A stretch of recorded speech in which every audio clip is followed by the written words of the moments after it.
Antqa sadıklık. Yazan İsa Abdurrahman. Kureşip hakikat nurları için, haksızlık zulmeti içinde soldun. Cellatın közüne kararken tek, yarınga güneştay aydın saldın.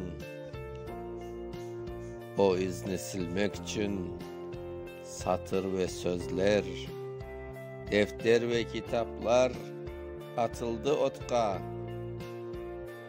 Yavuzluk tütünü acıtkan közler, tutuldu kurşunga, tutuldu okka.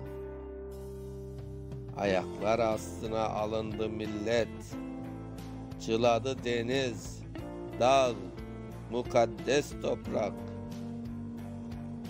Biz halkımız, ayakka turamız illa dep öke inildik.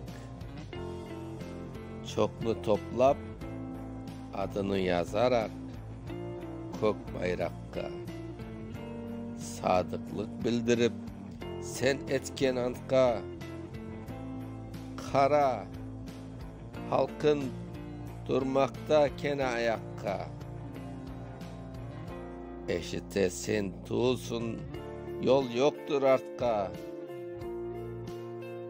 Emrin demirge kaytarak bugün, kimidir avazsız düşerek bugün, kapkara işlerge çekerek yakın. Millet ne yüksekke köterir. Okuyan Mustafa Şansa.